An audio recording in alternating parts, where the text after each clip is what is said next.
Today's garden project is turning this basic bird bath into an actual bubbler water feature. I usually have to fill the bird bath up a couple of times a day, and the birds actually use it quite a bit. So I decided it needs to have more water, and the base of the bird bath already had a hole.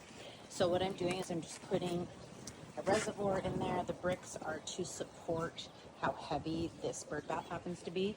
And then I'm having to drill a hole for the water to flow up in there.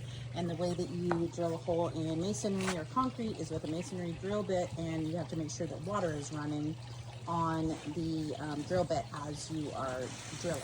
Just to be clear, this is a really long process. You don't want to force this through too quickly or it will definitely break the project. So you just want to let the drill do its job and just slowly move through your project. This happens to be really thick, so it's going to take me a little bit, about an inch. I'm about an inch and a half in, and I think about a half an inch more to get to the other side. So as I continue this fountain project, so somebody asked me last year if I used solar fountains, and I've never done that before because they would shut off obviously as soon as the sun wasn't on the solar panel, because it doesn't necessarily have a battery attached to a lot of these kits. So but I ordered one because I thought, well, maybe I'll try it.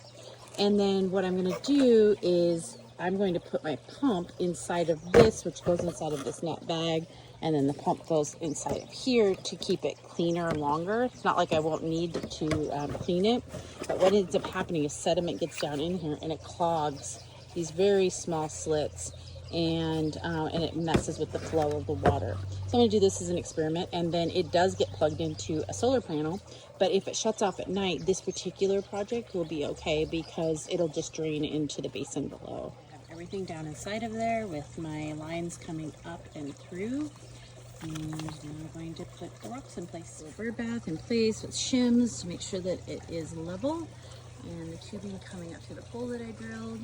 Now I'm going to put some water in it and hold the solar panel up to the sun and see how it works. Solar pump working. It was actually just a kink in the hose.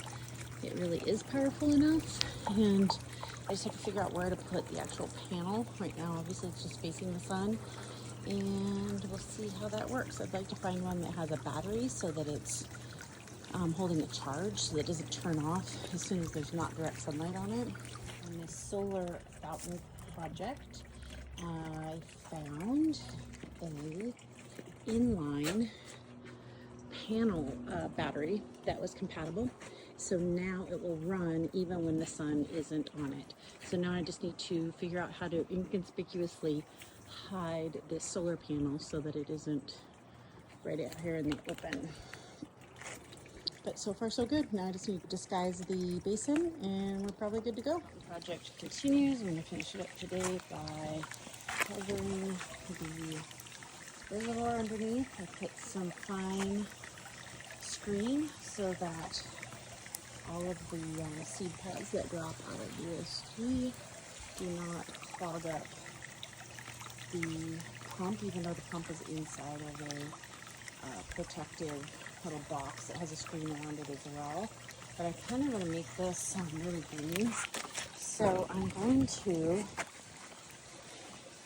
actually wrap a bunch of plants so the soil doesn't fall out, and make that the base of that.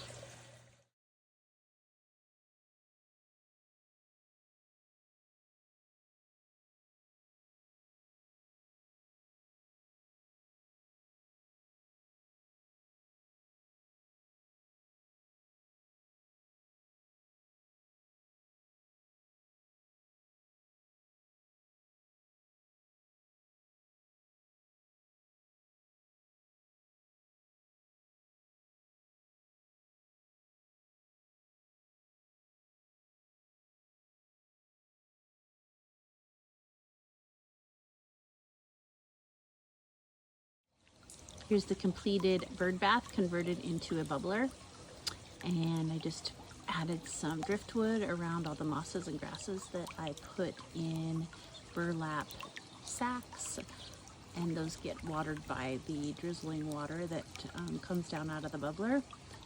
and it is complete, and it's not a bed of rocks at the bottom, which was what I was trying to do differently with this particular feature.